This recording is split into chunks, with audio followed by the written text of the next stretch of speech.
Good morning ગુજરાતમાં હાર્દિક સ્વાગત છે દોસ્તો. આજે મારી તમારી બધાની ખુશી કંઈક અલગ છે. 10 ફેબ્રુઆરી 2025ના રોજ એક સફર શરૂ થઈ. એ સફર એટલી રસપ્રદ બનતી ગઈ જેની ના તમને ના અમને કોઈ ધારણા હતી. એટલા બધા અણમોલ મોતીઓ આ સફરનો હિસ્સો બન્યા. એટલા બધા દિગ્ગજ કલાકારો, એવા વ્યક્તિઓ કે જેમણે સમાજ માટે કંઈક કર્યું, એ બધા આપણી આ સફરનો હિસ્સો બન્યા. કહેવાય છે ને કે મંજિલે ઉન્हीं को मिलती जिनके इरादों में जान होती. હવે ઈરાદો આપણો તો હતો કે કંઈક સરસ કરી બતાવું, પણ આટલે બધે પહોંચી જઈશું એનો તો અંદાજો જ નહોતો દોસ્તો. 300 સવાર, 300 મહેમાનો અને 300 વિષયો. સાહેબ, આ માળા જો 300 મણકાની હોય ને તો એક એક મણકો એવો છે કે જેણે ખરેખર આપણી આ સવારને કાં તો માહિતીથી ભરી છે, કાં તો મનોરંજનથી ભરી દીધી છે, કાં તો પ્રેરણાથી ભરી દીધી છે. એવી 300 સવારો તમે અમે બધાએ સાથે માણી છે. અને આજે એ 300મી સવાર છે તો વિચાર કરો એ મોકો કેટલો ખાસો. અને કોને કોને આપણે માણ્યા છે સાહેબ.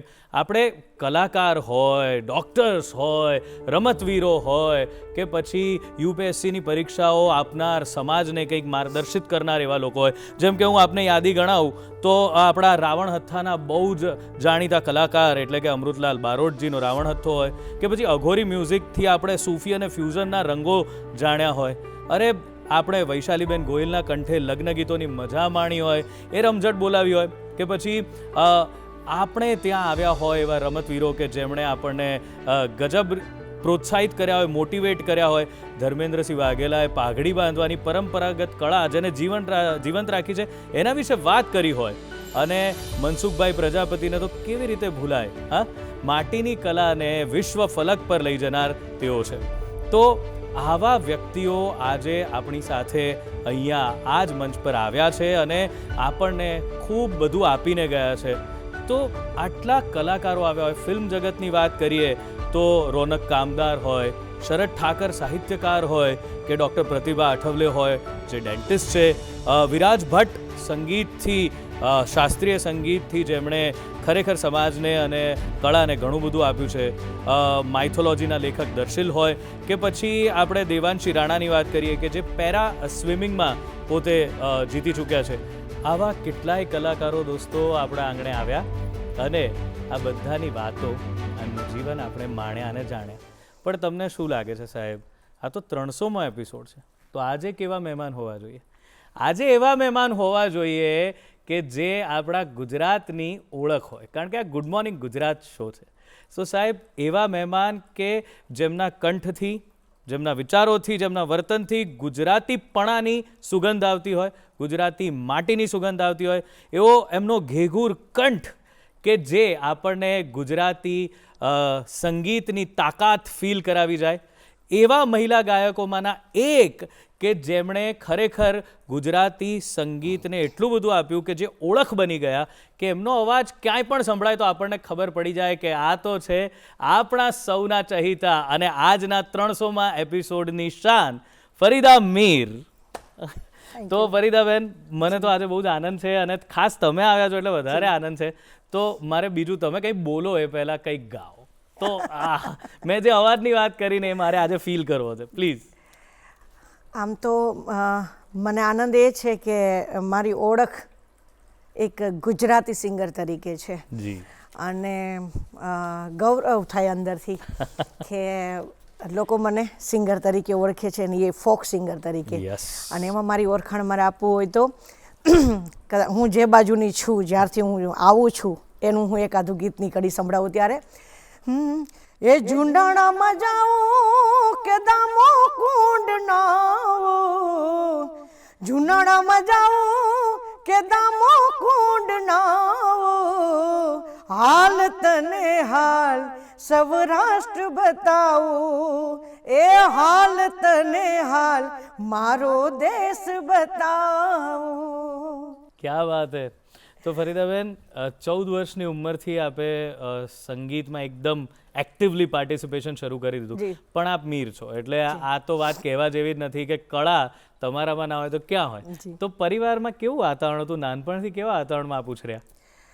આમ જોઉં તો જેને કહેવાય ખાલી મારો પરિવાર જ નહીં કે મારા ઘરનો મેમ્બર્સ, મારા ભાઈ બહેનો, પણ આ તો મારે વારસાગત ચાલ્યું આવે છે. મારા દાદાના પણ ફાધર એટલે એ સારા લેખક હતા. પછી મારા દાદા સારા શહેનાઈ વાદક, મારા ફાધર બી સારા શહેનાઈ વાદક, અને મોટા બાપા, કાકા, ભાઈઓ બધા કાકા બાપાના બધા સંગીત ક્ષેત્રમાં જ છે.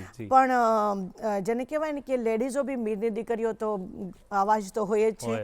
પણ આનંદની વાત તો એ છે ખાલી કે અમારા આખા જ પરિવારમાંથી, એટલે કે પોરબંદર મારું વતન છે, એ પરિવારમાંથી એક લેડીઝ આર્ટિસ્ટ તરીકે હું માર્કેટમાં આવી હોય, બહાર આવી હોય, ફેમસ થઈ હોય એવી હું એક કલાકાર છું. અને આમ પણ લેડીઝ આર્ટિસ્ટ તરીકે જો ખરેખર કોઈનો કંઠ યાદ રહેતો હોય એમાંના પણ એક તમે છો જ, એમાં કોઈ શંકા નથી. તો આ તો પરિવારમાં તો હતું જ, સંગીત ચાલતું જ હશે, ક્યાંક શહેનાઈના સૂર રેલાતા હશે, ક્યાંક કોઈ ગાતું હશે. તો એવામાં તમારી તાલીમ, તમે કોઈ ફોર્મલ તાલીમ લીધી કે પછી આ જ જે હતું એ જ તમારી તાલીમનો ભાગ રહ્યો? ના, મેં બિલકુલ ક્યાંય તાલીમ નથી લીધી અત્યાર સુધીમાં. પણ મારા ફાધર શહેનાઈ વાદક, એટલે એમની શહેનાઈ પણ એવી ફોક શહેનાઈ હતી કે દૂરથી વાગતી હોય તો કહી દે કે ભાઈ આ ભાઈ વગાડે છે ભીખુભાઈ, એમ એવી શહેનાઈ. અને પપ્પાની લાડકી બહુ રહી છું, એટલે જોડે જોડે બહુ જ ફરી છું, અને સંગીતનો પહેલેથી બહુ શોખ હતો મને. અને એ સમયે હું પપ્પાની જોડે લગ્ન ગીતોના પ્રોગ્રામો કરવા માટે જતી હતી. પણ એ સમયે ફાધર એવું કહેતા એમ કે જેવો તારો કંઠ છે આ સુરથી ગા, કે આ રીતે ગા. પણ એમને આમ ડાયરામાં ને આમ લાઈવમાં જવાનું કોઈ આવું ખ્વાબ ક્યારેય નહોતું જોયું, સપનું બી નહોતું ક્યારે કે હું આટલી લોકોની ચાહના મને મળશે, એટલો પ્રેમ મળશે, અને મારા અવાજને લોકો એટલો પસંદ કરશે. બસ કાર્યક્રમો કરતી હતી, બસ ગાતી હતી. પપ્પા એમ કહી દે ચલ એકાદું લગ્ન ગીત ગા, તો એ બેસી જતી હતી, બસ એવું હતું. એટલે જેને કહેવાય ને કે પપ્પા ખીજાઈ લેતા ક્યારેક ગાવામાં સૂરબૂર ગયો હોય તો.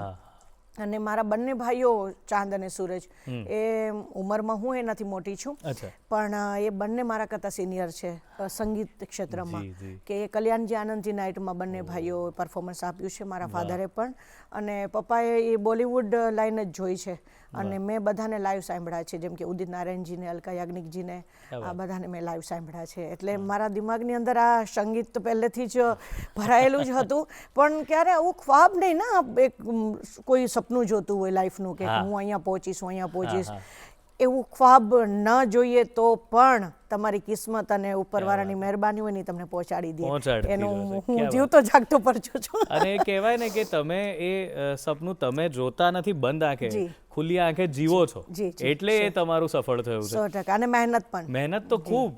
તો આ જ મહેનત પર આપણે આવીએ કે આ તો તમે પિતાજી સાથે જતા હતા અને આવી રીતે ક્યાંક એ કહે ત્યારે ગાઈ લેતા હતા, પણ પછી તમારી જે ઓળખાણ ફરીદા મીર તરીકેની બનવાની શરૂ થઈ, એ ક્યારથી બનીને કેવી રીતે બની? કારણ કે ડાયરાનો તો તમે બહુ ગજબ ચાહક વર્ગ છે તમારો, કે તમે જ્યારે ડાયરામાં હો ત્યારે મેં ઘણા બધા વિડીયોઝ તમારા જોયા છે ને લોકોએ જોયા છે જે ડાયરાના, ત્યારે એમ થાય કે વટ આવો હોવો જોઈએ ગાયકનો. તો એ બધી શરૂઆત ક્યારથી થઈ?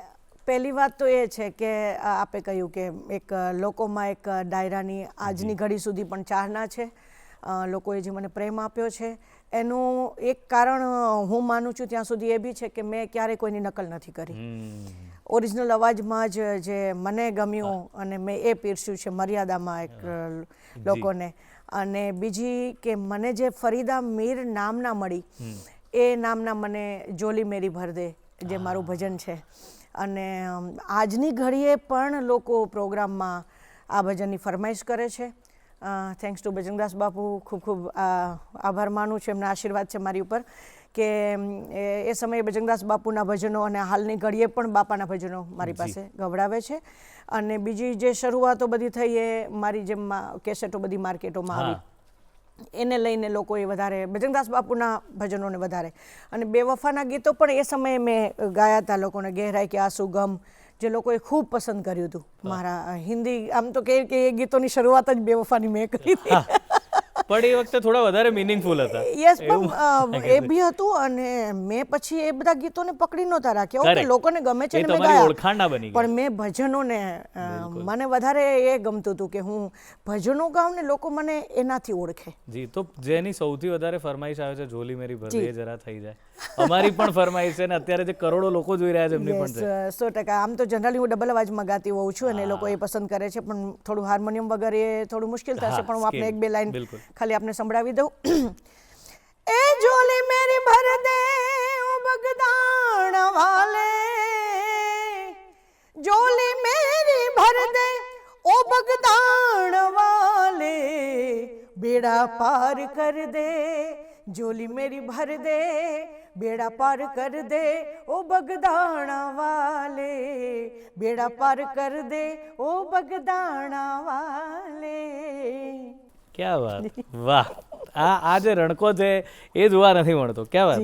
તો ફરીદાબેન, ડાયરાના કાર્યક્રમોમાં આપે જવાનું શરૂ કર્યું અને લોકચાહના મળી. કોઈ કિસ્સો યાદ છે જે સૌથી તમને આમ યાદગાર રહી ગયો શરૂઆતના દિવસોનો એ ડાયરાના કાર્યક્રમોનો? કારણ કે એકદમ નવું જ વાતાવરણ હશે.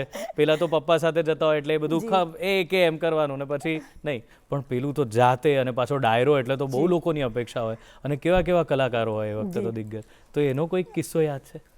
ઘણા બધા કિસ્સાઓ એવા છે કે એ જે મારા અનુભવો, ખરાબ અનુભવો જેને કહેવાય ને, એવા થયેલા. અને એ અનુભવને લઈને હું અત્યારે મારા સ્ટેજ ઉપર કોઈ નાનો કલાકાર કોઈ દિવસ કોઈ નાનો નથી હોતો. હું તો કલા જ મોટી ચીજ છે. પણ જે ઉભરતા કલાકારો કહેવાય એ આર્ટિસ્ટ અગર એ સ્ટેજ પર હોય અને હું હોય તો એ બાકી રહી ગયા હોય તો હું એને ગોતતી હોય કે પહેલાં એમને ચાન્સ આપો. એમનામ કોઈ ક્રાઉડ, ભાઈ તમે જાતા નહીં, બેસો બધા, અમને પહેલાં સાંભળો તમે, કેમ કે આ કાલ સવારનું આપણું ભાવિ છે. આ ડાયરાઓ અને કાર્યક્રમના આ જાળવી રાખશે. પણ એ જે મારો અનુભવ થયેલો હતો એ પોરબંદર ડિસ્ટ્રિક્ટમાં મારો એક કાર્યક્રમ હતો જેમાં હું પપ્પા સાથે બસમાં બેસીને ગઈ હતી. અને નોમિનલ બજેટ બી હતું મારું, પણ એ મારા માટે બહુ મોટું હતું. અને આર્ટિસ્ટ બહુ જ બધા સ્ટેજ પર હતા અને જેને કહેવાય ને કે થોડું ઘણું સ્ટેજ પર ચાલતું હોય છે. એટલે એમાં મેં એવી કોઈ જવાબ ના આપ્યો એમ આર્ટિસ્ટને, તો એણે મને મોર્નિંગ સવારે 5 વાગે રજૂ કરી. ત્યાં સુધી બેસાડી રાખી. ત્યાં સુધી મારે બેસવું પડ્યું અને થોડું મને દુઃખ બી થયું, થોડું રડી બી લીધું મેં. પણ મારું આમ કહેવાય ને કે એક વિલ પાવર પહેલેથી જ રહ્યો છે, અત્યારે પણ છે જ. તો એ સમયે પછી સ્ટેજ પર હું આવી તો એટલા બધા હું ભજનો નહોતી ગાતી અને એ સમયે હિન્દી ગીતોની મારી કેસેટ માર્કેટમાં આવી હતી. તો તુમ તો ઠહેરે પરદેસી, આ સોંગ બી મેં એ સમયે અલ્તાફ રાજાજીનું ગાયેલું. તો મને યાદ છે ત્યાં સુધી આઈ થિંક 40-50 જણા જ બેઠા હતા અને ક્રાઉડ તો 5 વાગે તો જતું રહ્યું. તો એમને થોડું એવું હતું આર્ટિસ્ટને કે ભાઈ આમનો કોન્ફિડન્સ તૂટી જશે અને ફેલ જશે એમ. પણ મેં એવી કોઈ કલાકારો માટે ક્યારેય મેદાન જ નથી રાખી. બટ મારા માટે કોઈ રાખે તો હું એના માટે પ્રાર્થના કરું કે ઈશ્વર એને સદબુદ્ધિ આપે. અને પછી એ સ્ટેજ ઉપર હું બેઠી અને પછી મેં ગીત ગાયું ઓનલી ફોર તુમ તો ઠહેરે પરદેસી. એ 40-50 જણા બેઠા હતા. ઉપરવાળાની મહેરબાની કયો કે જે કયો એ લોકોએ મને રૂપિયાથી જે વરસાદ વરસાવ્યો ને ઢાંકી, તો મને તો અંદરથી છે ને કંઈ કહેવાનું કે ગીત બીજું કડી જ ના ઉકલે અંદરથી. આવું બધું બી. અને એનો એક બીજો બી એક કિસ્સો એક યાદગાર એવો હતો, નાની એવી વાતમાં કહી દઉં કે એક રાજકોટની અંદર એક I think Khushbu rickshaw something ચાલતી હતી એ સમયે. એની ફેક્ટરીમાં બહુ જ મોટો કાર્યક્રમ હતો અને ઘણા ગાંઠા લોકો હતા. અહીંયા ભારતીય બેઠક જેવો પ્રોગ્રામ હતો અને કરસનદાસ બાપુ આવેલા પરબથી. તો મને છે ને રજૂ કરવામાં બી પહેલાં આવું જ થતું હતું કે હું આવી ગઈ 11 વાગ્યાની, પણ મને વારો આપે 2 વાગે 3 વાગે, બધા જ આર્ટિસ્ટો ગાયેલી ત્યારે. અને એ સમયે મને મારો બરોબર આવ્યો અને બાપુને જવાનું થયું. તો બાપુ હોય ત્યાં સુધી રૂપિયાનો વરસાદ થાય એ સ્વાભાવિક છે, એમના બધા સેવકોને બધા. તો બાપુએ મને માથે હાથ મૂકીને બી કીધું, એટલે બેટા હું નીકળું છું, મારે થોડુંક મોડું થાય છે. તો હું થોડી અંદર નર્વસ થઈ ગઈ. મેં કીધું કાંઈ વાંધો નહીં બાપુ, હા જાઓ. હવે બાજુમાં એક આર્ટિસ્ટ બેઠા હતા ને એ ધીમે રહીને મને એવું બોલ્યા કે આ બેડલક છોકરી છે એમ. તો મેં એની સામું જોઈને કંઈ જવાબ ના આપ્યો. પણ મારું જ લખેલું ભજન, એટલે બાપુ બધાને વિદાય આપતા હતા બધા બાપુને, એટલે થોડીક વાર લાગી. ત્યાં સુધીમાં મેં ભજન ઉપાડી લીધું એટલે ચાલુ કરી દીધું મેં ગાવાનું. અને બાપુ પાસે સુમો ગાડી હતી, તો બાપુ ગાડીમાં બેસવા ગયા અને મેં આ ભજન ઉપાડ્યું અને બાપુ રિટર્ન વળ્યા પાછા. આ કિસ્સો લગભગ એના સેવકોને ખબર છે.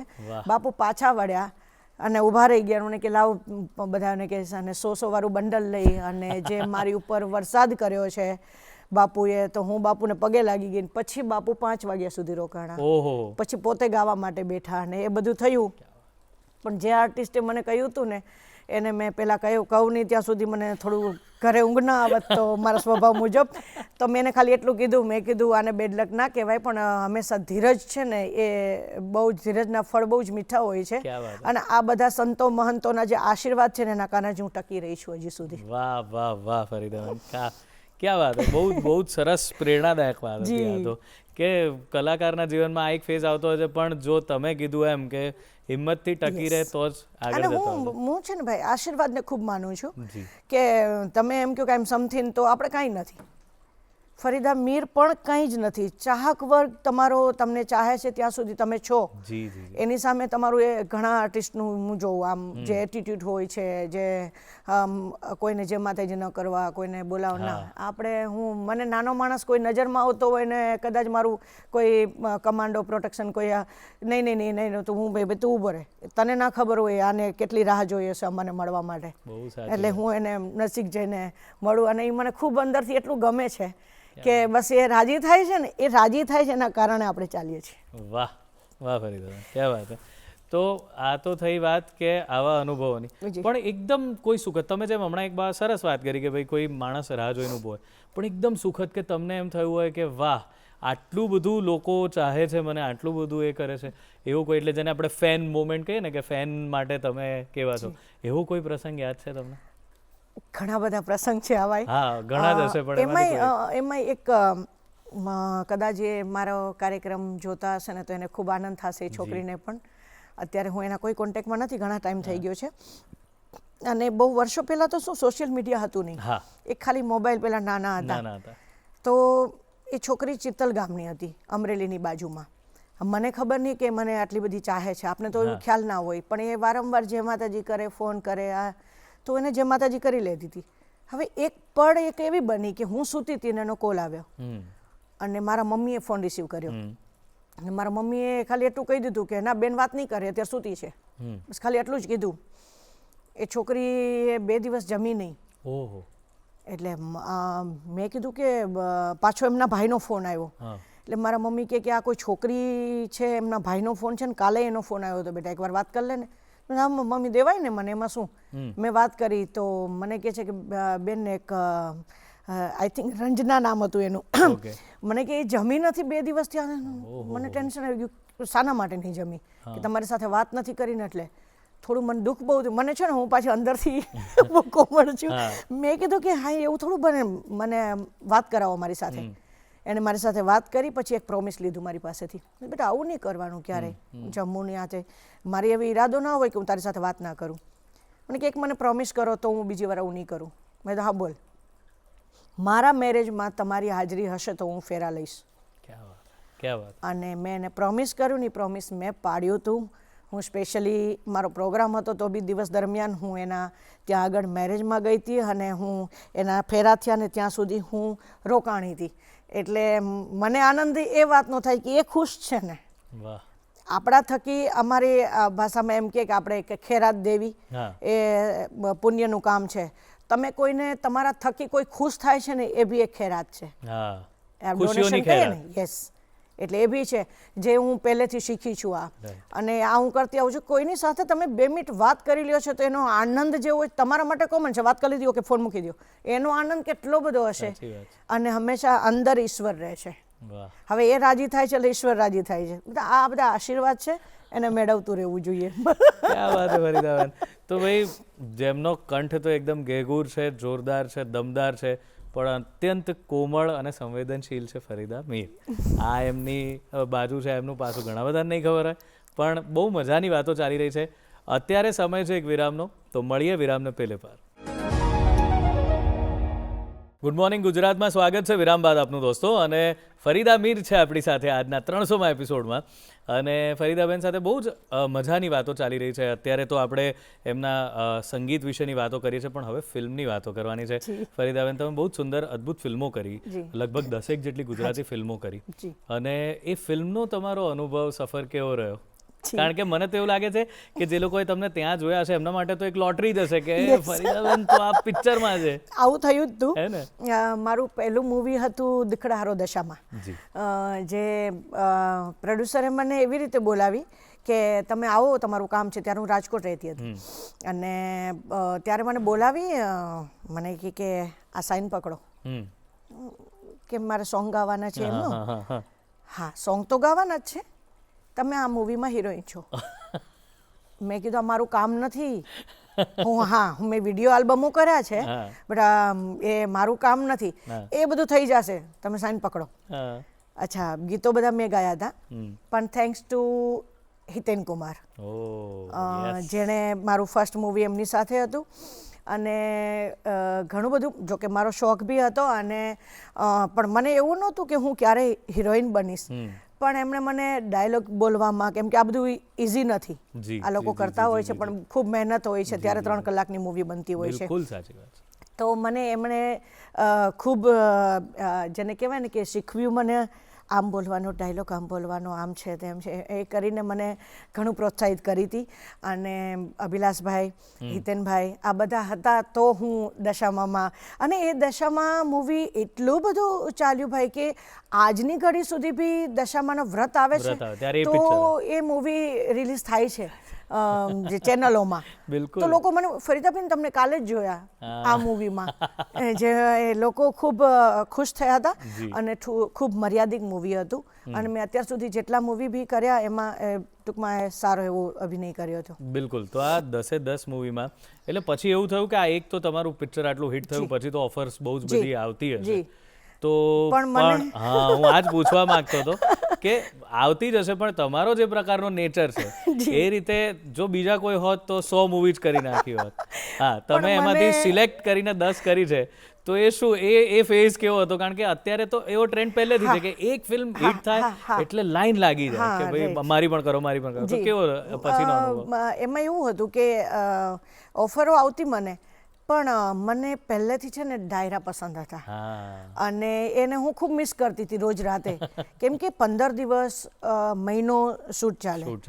અને બીજું શું છે કે એક ઓલી આપણી એક આદત ના હોય કે મેકઅપ કરીને કલાક બેઠું રહેવું ને આ ને. અને મારું, હું આ બાબતમાં બિંદાસ છું. પ્રોગ્રામ પતી ગયો એટલે વાત ફિનિશ, પછી ઘરે આરામ કરવાનો, ફેમિલી સાથે રહેવાનું, આ બધું.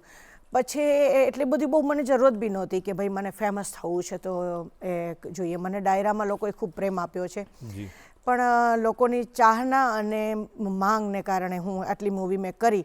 પણ મને ડાયરા ખૂબ મિસ થતા હતા. અને રોજ રાતનો એ લોકોનો લાઈવ જે કોન્ટેક્ટ થતો હતો એ આજે પડદામાં ન થાય, એટલે એ મને વધારે મિસ થતો હતો. મને બહુ ગમતું નહોતું, એટલે મને ડાયરા તરફ મારું મન વધારે હતું. વાહ. અને બીજી એક વાત પણ છે કે પેલું તો લાઈવ માધ્યમ, દર્શકો સામે ભક્તિ, જે ભજનો તમે ગાઓ ને જે અંદરથી જે આનંદ આવે. આજે હું બાપાના ભજનો ગાતી હોય તો મને એમ જ લાગે હું બગદાણામાં બેઠી છું ને બાવલીઓ મને સાંભળે છે. એ જે મજા, એ બધું મૂવીમાં ના હોય. બાપાનું બીજું કોઈ ભજન થઈ જાય ફરીદા? આટલી બધી આપણે વાત કરી છે તો તમારા મેં બાપાના તો ઘણા ભજનો ગાયા છે, જેને કહેવાય ને કે ઓ બગદાણા વાલે એ બાવાજી તારી કરુણાનો કોઈ પાર નથી, તારી કરુણાનો કોઈ પાર નથી, તારી શક્તિનો કોઈ પાર નથી. ઓ બગદાણા વાલે ઓ બાવલિયા તારી કરુણાનો કોઈ પાર નથી. વાહ ભાઈ વાહ.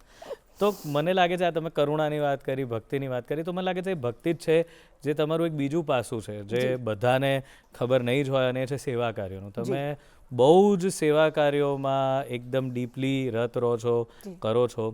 ખાસ કરીને ગૌરક્ષા માટે આપ ખૂબ કામ કરી રહ્યા છો. તો આ સેવા કાર્યો તરફ કેવી રીતે આપને આવવાનું થયું અને કયા કયા પ્રકારના કાર્યોમાં આપ અત્યારે સક્રિય છો? શરૂઆત મારી ગાયોને બચાવવા માટેની શરૂઆત કહેવાય ને કે એક અદ્ભુત હતી.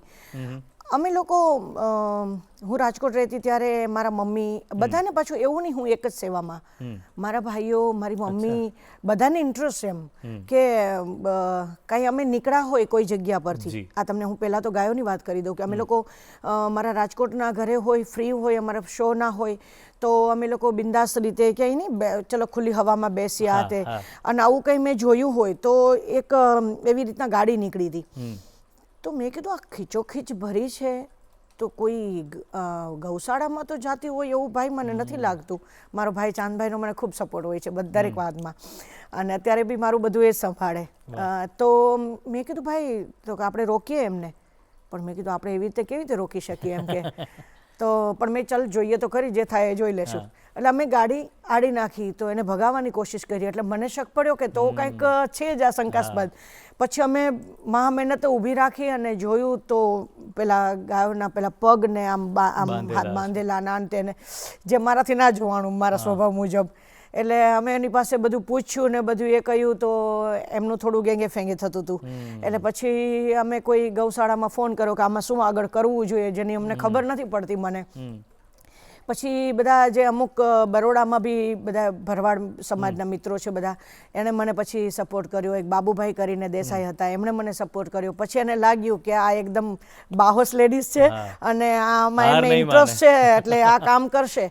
અને પછી જે રીતના મેં કામગીરી શરૂઆત કરી એ તો જેને કહેવાય ને કે મારા માઇન્ડ બાર હતી કે મને એમ લાગે ને કે આ ગાડી નીકળી છે, હું સાડી સાથે હોય, વિથ મેકઅપ હોય, પ્રોગ્રામમાંથી આવતી હોય અને ગાડી જતી હોય તો મેં એવી રીતે રોકેલી છે. મારા ગાડી ઉપર બી હુમલો થયેલો છે, મારી ઉપર બી હુમલો થયેલો છે, ખોટા કેસીસ થયેલા છે. પણ આ બધાની સામે મેં એ વસ્તુને તો હાય આવું થયું એવું મને ક્યારેય થયું જ નથી. થયા રાખે પણ આ મારે કામ કરવું છે. પણ ઘણી વખત એવું બન્યું છે કે ભાઈ કે ગાયોને મેં બચાવી હોય ને તો ઓલી નાની નાની વાછડીઓ હોય ને, આવું કહે તો કદાચ કોઈને ઓવર લાગશે, પણ એની એ આંખમાંથી જામાઈ સુધી પાણી પડતું હોય તો હું એને એમ હગી કરી લઉં આમ નાની એવી ગાયને. અને મને પહેલેથી ખૂબ ગમે એમ નાની વાછડી. હું ક્યાંક હાજરી આપવા માટે ગઈ હોય અને ગાયો કોઈ ગૌશાળા દેખાડવા માટે મને લઈ જાય ને તો હું નાની નાની વાછડીઓ ગોતતી હોય, જે મને ખૂબ ગમે. તો એ મારી પછી ગૌરક્ષાનું કામ ચાલુ રહ્યું.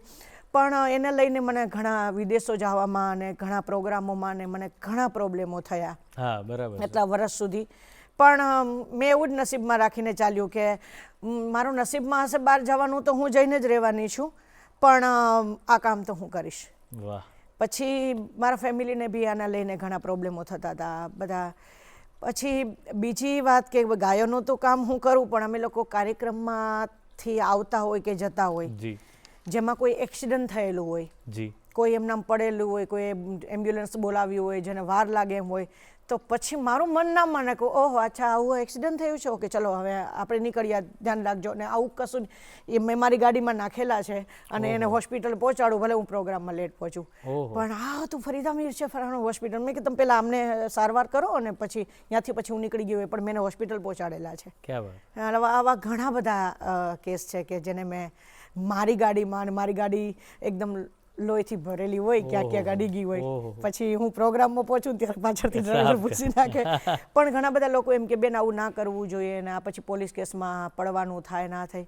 તો ભાઈ એ પછીની વાત થઈ જાય, પણ માણસ જીવનો વયો જાય આ તો કદાચ કાલે પૂરું થઈ જશે, પણ જેનો જીવ બચી જાય ને એ મોટી દુઆ છે, આશીર્વાદ છે. એટલે હું આવા કામ હાલની ઘડીએ પણ કરું છું. ક્યાં વાત, મારા ફેમિલી પણ. ક્યાં વાત. તમે નાની નાની વાછરડીઓની વાત કરી તો કાનુડાનું કોઈ ભજન ગીત કંઈક થઈ જાય તમારા અવાજમાં? આમ કહીએ ને તો મને હું બધા જ ભજનો મને ખૂબ ગમે, પણ મને કૃષ્ણના ભજનો હા વધારે ગમે. એમાં સતાર બાપુના બી ગીતો ભજનો હોય છે ઘણા બધા લખેલા, અને એમાંય મારું ફેમસ થયેલા આ બધા એક ઝોલી મેરી ભર દે એક નહીં, ઘણા એવા ભજનો લોકોએ ખૂબ પસંદ કર્યા. એમાંનું હું ગાઈશ તો બી લોકોને ખૂબ મજા આવશે અને મને બી બહુ ગમે. ત્યારે એક કાનાને મનાવો કોઈ મથુરામાં જાઓ, કાનાને મનાવો કોઈ, મથુરામાં જાઓ, ઉદ્ધવજી કાનાને મનાવો, કાનાને મનાવો, માધવને મનાવો, મારા મોહનને મનાવો. ક્યા વાત હે, ક્યા વાત હે, વાહ. આ આખી તમારી જે જર્ની છે એના પરથી એક વાત તો થાય છે કે દિલથી જીવવું જોઈએ માણસે, અને આનંદ આવે એ કામ તો કરવું જ જોઈએ. હું અત્યાર સુધીમાં જેટલા ભજનો ગાઉં, જેટલા ગરબાઓ ગાઉં, લોકગીતો ગાઉં, એ લોકો જે સમજે કે ફરીદાબેનના એક સ્ટેજ ઉપરનું આખું એનું ના, હું જેવી તમારી સામે છું એવી જ હું સ્ટેજ ઉપર છું, જેને જે વિચારવું હોય એ વિચારે, બિંદાસ છું. એટલે એવું નહીં કે એ ડિસિપ્લિનથી તમે બિંદાસ બેસો ને આમ ને ના, અને પછી તમે બહાર નીચે જઈને મસ્તી મજાક નહીં. તમે લોકોની દ્રષ્ટિ, તમારી દ્રષ્ટિથી તમે જે કંઈ વિચારો એ સાચું હોય એવું જરૂરી નથી હોતું. કોઈ પણ ગીત ગાઓ, હું મારા દિલથી જ ગાઉં, મસ્તીથી ગાઉં, આર્ટિફિશિયલ ક્યારે રજૂઆત જ નહીં કરવાની કે લોકોને મસ્કા લગાવીએ ને એમ ગાઈએ. ના, અહીંયાથી તમે ગાઓ, લોકો સુધી પહોંચવાનું છે બિંદાસ, અને 30 વર્ષ સુધી પહોંચ્યું જ છે. અને કોઈ પણ ગીત ગાઉં તો હું એમાં ખોવાઈ જાઉં છું, અને હું ખોવાઈ જાઉં છું તો લોકોને બી એટલું જ ગમે છે, એ ખોવાઈ જાય છે ભજનોમાં. ક્યા વાત હે. તો ફરીદાબેન, તમે તો 30 વર્ષથી ગાઓ છો અને બધા ટ્રેન્ડ બહુ બદલાયા છે. જેમ કે તમે કીધું સોશિયલ મીડિયાના આવ્યા પછી બહુ જ ફેર પડી ગયો છે, ખાસ કરીને મ્યુઝિક. તો હવેનું સંગીત, હવે તમે જે પ્રસ્તુતિઓ કરો છો એ કયા પ્રકારનું, એમાં શું કંઈ ફેર થયો છે, કેવી રીતે કરતા? હું કોઈ ફેરફાર નથી કરતી એ વાત, અને એમાં કરવું બી નથી. એનું કારણ એ છે કે મેં પહેલા જ કીધું કે લોકોને શું ગમે છે, આપણે કેવી વાત કરીએ તો લોકોને ગમે. આપણે ના, આપને શું ગમે છે, આપને કેવી વાત કરવી ગમે છે. હંમેશા હું મારી સ્ટેજ ઉપર વાત કરતી હોઉં છું તો એકતાવાળી વાત કરતી હોઉં છું કે બીજું કાંઈ ના બનો તો કંઈ નહીં, પણ માણસ બનો. આ સ્ટેજ ઉપર છે ને, એ આપણે જે બોલશું એ લોકો એક્સેપ્ટ કરે છે. તો એવું પીરસો જે સાચું હોય અને સારું હોય. એવું લોકોની વાહ મેળવવા માટે એવું ના આપો કે તમને અંદરથી એમ થાય કે મેં શું આપ્યું, તમે અંદર તમને શું જવાબ આપશો. ત્યારે વલ્ગારિટી વાળું મેં ક્યારેય કોઈ દિવસ કોઈ ગાયું નથી, કોઈ પીરસ્યું નથી. અને અત્યારે જો લોકોને ગમે છે કે ભાઈ કૃષ્ણના ગીતો ચાલે છે તો મને ગમે છે, તો એ કૃષ્ણના ગીતો ગાવાના. માતાજીના કોઈ નવા ગરબા આવ્યા છે, લોકોને ગમે છે, તો એ ગરબા હું ગાઉં છું. પણ કોઈ એવું કહેશે કે ભાઈ કોઈ બેવફાના ગીતો છે, કોઈ વલ્ગારિટી વાળા સોંગ છે, તો લોકોને બેન આવું ગાજો ને લોકોને મજા આવશે. મેં કીધું લોકોને મજા આવે કે ના આવે ભાઈ, એ મને મજા અંદરથી આવવી જોઈએ, જે મને નહીં આવે. અને તમે મને ભજનો કયો, તમે લોકગીતો કયો, તમે ગરબા કયો, હું સ્ટેજ ઉપર રાસ બી રમું છું, હું સ્ટેજ ઉપર ગરબા બી ગાઉં છું, પણ હું એવી રીતે નાચવામાં અને ગરબા ગાવામાં ફરક છે. બિલકુલ સાચી વાત. તમને અંદરથી મજા આવે તો તમારો પગ થનગન્યા વગર રહેવાનો નથી, એ અલગ વાત છે. પણ ઠુમકા મારવા એ અલગ વાત છે, જેની હું વિરોધી છું. ક્યા વાત. કેમ કે તમને લોકો ઇજ્જતની દ્રષ્ટિથી જોવે છે. તમે કલાકાર છો, કલાકારને લોકો વંદન કરે છે, મળે છે, એને મજા આવે છે. તો તમે તમારી જેને કહેવાય ને કે તમારું જે અભિનય છે ને એને જાળવી રાખો, તો એ લોકો તમને એ જ દ્રષ્ટિથી જોશે. તો તમે લોકોને સારું પીરસવા માટે ઈશ્વરે તમને કલાકાર બનાવ્યા છે, તો તમે સારું પીરસો. તો મેં અત્યારના જે લોકોમાં ફેરફાર આવ્યો છે એમાં હું કાંઈ ફેરફાર કરવાની નથી, અને હું સારું જ ગાવાની છું, નવા ગીતો બી આપીશ. તો અત્યારે એ સારું બી છે. એક બીજું કહું કે જૂના ગીતો છે એને નવા વર્ઝનમાં બનાવીને મૂકે છે, મને ગમે છે. તો એ બધી સારી વસ્તુ છે. જે મેં લગભગ આ બધા ગીતો ગાઈ નાખ્યા છે, એટલે હું કંઈક નવું શોધું છું. મેં તો બધા જૂના જે છે બધું જ લગભગ કંઈ બાકી નથી. તમારા પરથી જ કેટલા બધા થતા હશે તમારા ઘણા બધા ગીતો, ઘણા બધા. જેમ કે મેં રંગમાં કાપડા બોર્યા રંગીલા તારા, એ ખૂબ રીલમાં ચાલ્યું, ખૂબ ચાલ્યું, બરોબર. તો એ નવા મ્યુઝિક સાથે બનાવે તો ઓકે, પ્રાચીન છે, એનો મારો કોઈ દિવસ વિરોધ ના હોય. પણ એવી છેડછાડ ન થવી જોઈએ કે પ્રાચીન ગીત છે એની જેને કહેવાય ને કે મર્યાદા જળવાય. તો મને એ વસ્તુથી વિરોધ છે. બીજું બધું બધા ગાય છે, ઓકે, બધા સૌની રીતે ચાલે છે. અને એક છે કે તમે લોકોને, અત્યારે લોકો કંઈક પસંદ કરશે, 5 વર્ષ પછી કંઈક પસંદ કરશે, તો તમે શું કરશો? બિલકુલ સાચી વાત છે. તમે તો તમારામાંથી તો રહ્યા જ નથી. લોકો તમને એમ કે ચલો આવા ગીતો ગાઓ, અમારે ડિસ્કો કરો, તો લોકો એવા ગાશે. પણ તમે આવો તો કલાકાર તો શું છે, કલાકાર કઠપૂતળી થઈ ગયું છે. બરાબર, ના સાહેબ, એવું નહીં. બરાબર. તમે એક આર્ટિસ્ટ છો. અહીંયાથી મને કઈ દિવસ કોઈ એમ નથી કહેતું કે બેન આવું ગાવું. મને જોઈને લોકો એમ જ કહેશે બેન કૃષ્ણના ગાવ, બેન બજરંગદાસ બાપુના ગાવ. તો મને અંદરથી આનંદ થાય છે કે બેન ખોડિયારમાંનો ગરબો ગાવ, મોગલમાંનું ગાવ. તો મને ગમે છે એ કે મેં પહેલેથી આ ગાયું છે ને હું આ જ ગાતી રહીશ. કે આપણા ભારતની જે સંસ્કૃતિ છે એ હવે આ ડાયરો એક જ ટકી રહ્યો છે. બહુ સાચી વાત છે. હવે એમાં આપણે કલાકાર જ વલગર ગાવા માંડશું તો પછી હું તો ગાયો માટે બી કહું છું કે ગાયો જે કપાતી હોય છે ને સાહેબ એને બચાવો. હું તો એક મુસ્લિમ દીકરી છું, પણ તમને બધાને હું પડકાર એટલે કરું છું કે પછી મેં એવું જોયું છે કે આપણા હિન્દુ ધર્મની અંદર, આપણા સંસ્કૃતિની અંદર બહેનો દીકરીઓ છે ને એ ઘણા વ્રત એવી રહેતી હોય છે ગાયોની પૂજા કરી અને પછી એ જમતી હોય છે કે પાણી પીતી હોય છે. રાઈટ, મને ખબર પડે છે એટલું કહું છું. પછી ગાયો ક્યાં ગોતવા જશો? વાહ. તો એને બચાવો. આ કરવાની જરૂરત નથી. આપણે આ છીએ ને આપણે આ છીએ ને આપણે આ બનો ને આપણે આ બનો. ના, માણસ બનો. વાહ. આપણા ભારતને એક કરીને રાખો, આપણી સંસ્કૃતિ છે એને જાળવી રાખો, ભજનો જાળવી રાખો. આ વર્ષોથી આવે, મેં કઈ નવાઈના નથી ગાયા. મારી પહેલાંય લોકોએ આ જ ભજનો ગાયા છે. જે કાનાને મનાવો તો વર્ષોથી ચાલ્યું આવે છે. તે લોકો હજી ચાહે જ છે ને મારા પછી કોઈ કલાકાર ગાશે ને તો લોકો સાંભળશે જ. એ કોઈ નથી કે કાનાને મનાવો બેન એ બંધ કરી દો, બીજું ગાવ નવું અત્યારનું ચાલે. ના, એમ નહીં કે લોકો સાંભળશે જ. તો આપણા સંસ્કારને, આપણે કલાકાર છીએ તો આપણે જાળવી રાખવા એ આપણી ફરજ છે. એવી વલ્ગારિટી ના પીરશો કે લોકો તમારી પાસેથી કંઈક ખરાબ લઈને જાય, સારું લઈને જાય એવું કરો. ક્યાં વાત. વાહ, બહુ જ ગહન વાત છે અને સમજવા જેવી વાત છે દરેક જણાએ કે બસ આટલું કરીએ ને તોય ઘણું બધું થઈ જાય એવું છે. ફરીદાબેન, આપણે વાત તો કરી, ભજનો તો આપણે ઘણા સંભળાયા, પણ લોકગીતમાં પણ આપના કેટલાય ગીતો એટલા બધા પોપ્યુલર છે કે ઘણા બધા તો એ ગીતો એ જ આટલા વર્ષોથી એ કેસેટમાં હતા ત્યારથી પછી સીડીમાં આવ્યા ત્યારે, અત્યારે ઓનલાઈન છે ત્યારે પણ એ જ સંભળાયા કરે છે. તો કોઈ એક લોકગીત તમને ગમતું? મેં એટલે જ કહ્યું ને કે જૂનું છે ને સોનું છે. તમે જે હમણાં કહ્યું ને આ યુગનું જેટલું આવ્યું ને બધું ખોવાશે. લોકગીતો હયાત રહેશે. પ્રાચીનો ગીતો, પ્રાચીનો ગરબા ને પ્રાચીન ભજન એ હું અહીંયાના તમારા સ્ટેજ પરથી કહું છું કે ક્યારેય મરવાના નથી, એ હયાત રહેવાના છે. કેમ કે આપણા સંતો મહંતો સાધુ છે ને એ બધા બી એ સાંભળવાનો આગ્રહ રાખે છે. કોઈ નથી કહેતા કે સ્ટેજ ઉપર આવીને બેહવાના ગાઓ. ભજનો જ ગાવાનું, એ સાંભળશે.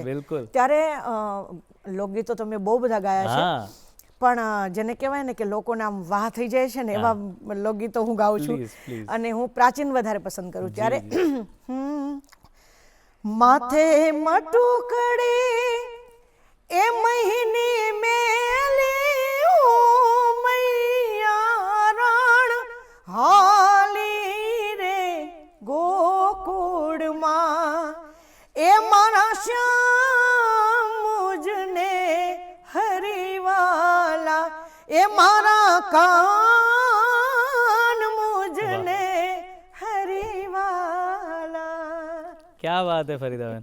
ફરીદાબેન, દૂરદર્શન સાથે તો તમારો બહુ જ ગહેરો નાતો રહ્યો છે વર્ષોથી. તો દૂરદર્શનના કોઈ અનુભવની વાત કરો. ક્યારથી આવો છો અને કેવું કેવું રહ્યું છે? બહુ જ સરસ વાત કરી તમે, બહુ જ સરસ વાત કરી. જેને હું કેમેરાની સામે આવી હતી first time, thanks to Doordarshan. Zoravarsinh Jadav કાકા અને મારા ફાધર અને મારા બંને ભાઈઓ ચાંદ સૂરજ નાના નાના અને બિહારીભાઈ, રાઈટ, આ બધાનું એક આઈ થિંક મને હું કાર્યક્રમનું નામ ભૂલી ગઈ છું. એ લોકગીતોનો એક કાર્યક્રમ આવતો હતો. એમાં એ બધા કાર્યક્રમમાં એક લેડીઝ કલાકાર નહીં આવેલા. હું પપ્પા સાથે ગઈ હતી અને ઉંમર તો બહુ જ નાની, આઈ થિંક 12-13 વર્ષની હતી. અને એ સમયે જોરાવરસિંહ કાકાએ કીધું કે ભીખુભાઈ તમારી દીકરી ગાય છે ને? તો મારા પપ્પા કે હા ગાય છે, પણ એ સ્ટેજ ઉપર નથી આવી કોઈ દિવસ. નાના પણ કે એને બેસાડવી પડશે, એક લેડીઝ કલાકાર નથી આવી શક્યા. તો પપ્પા કે બેટા તું બેસીશ? ના પપ્પા, હું સ્ટેજ ઉપર કોઈ દિવસ નથી આવી તો હું ગાઈ નહીં શકું. તો એ કે કામ કરો કે પેલું મને યાદ છે સ્કર્ટ ટાઈપનું એક અહીંયા ડ્રેસીસ ને અહીંયા દૂરદર્શનમાંથી મેં પહેર્યો હતો. અને ત્યારે મેં લોકગીતો ગાયા હતા. કેમ કે ગાવામાં તો એ હું પહેલેથી માહિર હતી જ, પણ એ સમય મને યાદ છે બિહારીભાઈએ મારા ફાધરને એમ કીધું હતું કે આ છોકરીનો અવાજ આમ તાકાતવાળો બહુ છે, તમે અગર એને જો લોકગીતો ને બધું ગવડાવો તો મારા પપ્પા કે નહીં નહીં નહીં, મારે એને સ્ટેજ ઉપર જ નથી લાવવાની. પહેલી જ હું દૂરદર્શનમાં એ વાહ. પરફોર્મન્સ મેં આપ્યું હતું એટલે થેન્ક્સ ટુ દૂરદર્શન કે આજની ઘડી પણ સુધી પણ હું દૂરદર્શનની સાથે જોડાયેલી છું વાહ. અને હંમેશા જોડાયેલી રહેવા માંગુ છું. ક્યાં વાત હે, વાહ. પણ તમે એ વાત તો બહુ સરસ કરી કે સ્ટેજ પર જવાની કોઈ જ ઈચ્છા ના કોઈને હતી, જી. પણ આજે તમે જીવો જ છો સ્ટેજ પર. એ કેટલી અગત્યની 100% વાત છે. અને હજી પણ હું દૂરદર્શનના સ્ટેજ પર આવું છું તો આ તો અમારી આમ તો રોજી કહેવાય, એની માથે બેસીને કોઈ ખોટું ના બોલે. હું એ ઘડી મને યાદ આવે છે જ્યારે જ્યારે દૂરદર્શનના ગેટમાં હું પગ મૂકું છું ને તો એ ઘડી હું યાદ કરું છું. ક્યાં વાત એક હે, ક્ષણ મને યાદ આવે છે. ક્યાં વાત. હવે ફરીદાબેન આગળ શું કરી રહ્યા છો, શું વિચાર છે હવે, કઈ તરફ? કારણ કે તમારા તો કાર્યક્ષેત્ર જ બહુ બહોળું છે, બધી જ જગ્યાએ તમે, તો હવે શું કરી રહ્યા છો નવું? હું લોકગીતો એક પ્રાચીન કરવા માંગુ છું અને લગભગ હવે હું જેટલા સોંગ કરવા માંગુ છું ને એ બધી પ્રાચીન જ કરીશ. વાહ. અને લોકો મારા એ પસંદ કરે છે. તો મારા નવું હમણાં હું એક કરી રહી છું, એ બી પ્રાચીન સોંગ છે પણ એ જેને કહેવાય ને કે મારી ઓફિશિયલ ચેનલ પરથી રિલીઝ કરવાની છું અને ત્યારબાદ મારી નવરાત્રિની તૈયારી છે હવે બધી. બરાબર છે. અને ડાયરાઓ પણ સાથે સાથે ચાલુ જ છે. પણ આટલી બધી વ્યસ્તતામાં હજુ પણ તમે ડાયરાઓનું સ્વરૂપ બદલાયું છે કે એ જ હજુ, એટલે સમયગાળો મને લાગે છે કે ઓછો થયો છે કે એટલો જ લાંબો? કારણ કે બહુ જ લાંબા ડાયરા ચાલે ને. જી. અને હવે કંઈ ઓછું થયું છે? હવે ઘણું ઓછું થઈ ગયું છે. લગભગ હું તો જ્યારે હું માર્કેટમાં હું આવી ત્યારથી જ મેં 2:30-3 વાગ્યાનો ટાઈમ, પણ મને બહુ મજા આવી જાય અને લોકોમાં બી એટલો પેલી ઉત્સાહ હોય તો પછી હું ટાઈમિંગ નથી જોતી. બટ કોઈ બંધિશ કરે આર્ટિસ્ટને ક્યારેય એ ન થવું જોઈએ કે ભાઈ કોઈ બાંધી રાખે. પણ મને મજા આવતી હોય, હું પહેલેથી જ મેં બિંદાસ કાર્યક્રમો કર્યા છે એટલે મને એમ લાગે કે લોકોને નિરાશ કરીને નથી જવું, લોકોને ગમે છે અને આપણે બસ હવે પૂરું કરો, ના, હું એવું ક્યારે નથી કરતી. એટલે લોકોમાં જોઉં છું કે અચ્છા મજા આવે છે, ચલો 10 મિનિટ હજી વધારે ચલાવું, ચલો 15 મિનિટ હજી વધારે ચલાવું. પછી લોકો અંદરથી એમ બોલે ને કે વાહ બેન બહુ મજા આવી ગઈ, તો અંદરથી મને ખૂબ સુકૂન મળે છે. વાહ. તો ફરીદાબેન, બસ સમયની એક મર્યાદા, પણ તે છતાં જતા જતા આપનું કોઈ એક ગમતું ગીત આપ જો ગાઓ તો આનાથી સારું સમાપન કંઈ નહીં હોય આ 300મા એપિસોડનું. જી, લગભગ તો અત્યારના જે તમે વાત કરી એમાં મેં બધા ઓલ્ડ ગાયા, પણ લોકોમાં ખૂબ ગમે છે અને સાંભળે છે પણ ખરા લોકો. દરેક લોકોને ગમે, ત્યારે યંગ્સ અને જેટલા બધા વડીલો છે બધાને. ત્યારે એ દ્વારિકાનો નાથ મારો રાજા રણ છોડ છે, એણે મને માયા લગાડી રે. દ્વારિકાનો નાથ મારો સુદામાનો નાથ, દ્વારિકાનો નાથ મારો રાજા રણ છોડ છે, તમે મને માયા લગાડી રે. એણે મને માયા લગાડી મારા વાલા, તમે મને માયા લગાડી રે. સુદામાનો મિત્ર મારો રાજા રણ છોડ છે, એણે મને માયા લગાડી રે. તમારા અવાજે, તમારી વાતોએ પણ અમને બધાને માયા લગાડી દીધી છે.